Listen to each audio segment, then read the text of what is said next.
सनातन पुराणों के अनुसार जब महाभारत युद्ध समाप्त हो गया और सभी पांडवों ने अपना राज्य अर्जुन के पौत्र परीक्षित को सौंपकर स्वर्गारोहण पर चले गए, जिसके बाद राजा परीक्षित कलयुग के प्रभाव में आने के कारण कुछ ऐसा पाप कर देते हैं जिसके कारण उनकी मृत्यु निकट आ रही थी दिन प्रतिदिन। जिसके बाद राजा परीक्षित श्री सुखदेव जी के पास जाते हैं और उनके पास भागवत पुराण का ज्ञान लेते हैं। 2 या 3 दिन के बाद राजा परीक्षित के मन में एक सवाल आता है जो श्री सुखदेव जी से पूछते हैं कि आखिर भगवान श्री हरि नारायण के भक्त इतने दरिद्र और गरीब क्यों होते हैं, वहीं पर भगवान शिव के भक्त धनवार और भोग प्रसन्न होते हैं, ऐसा क्यों होता है। ज्ञानविद रतन चैनल में आप लोगों का स्वागत है। वीडियो को अंत तक जरूर देखें। भागवत पुराण के अनुसार श्री सुखदेव जी ने राजा परीक्षित को बताया कि आपके दादा राजा युधिष्ठिर ने भी यही सवाल भगवान श्री कृष्ण से पूछा था। तब भगवान श्री कृष्ण ने जो बताया वही मैं आपको बताता हूँ। श्री कृष्ण बताते हैं कि मैं जिस पर भी अपनी कृपा करता हूँ उसका धीरे धीरे सारा धन छीन लेता हूँ।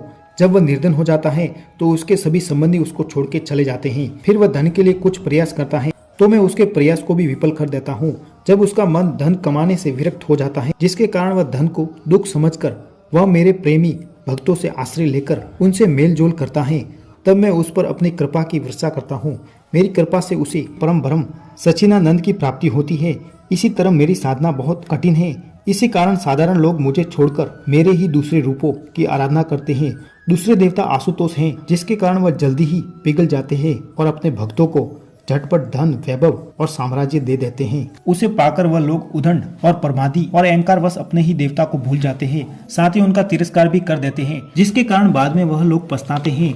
राजा युधिष्ठिर और भगवान श्री कृष्ण के बीच की यह बात सुनाते हुए सुखदेव जी कहते हैं कि ब्रह्मा जी, विष्णु जी और महादेव जी ये तीनों श्राप और वरदान देने में समर्थ हैं, परंतु इनमें महादेव और ब्रह्मा जी शीघ्र ही रुष्ट या प्रसन्न होकर श्राप या वरदान दे देते हैं, लेकिन भगवान विष्णु वैसे नहीं है। जिसके बाद राजा परीक्षित सोचते हैं कि श्री हरि की भक्ति से निर्धनता आ जाएगी। जिसके बाद श्री सुखदेव जी बताते हैं कि ब्रह्मा विष्णु महेश तीनों ही एक ही हैं, लेकिन महादेव की भक्ति से भक्त को साम्राज्य और धन तो मिल जाता है, लेकिन अगर भक्त उन्मादी होकर देवताओं का ही अनादर करने लगे तो महादेव उसी भक्त का संहार भी कर देते हैं।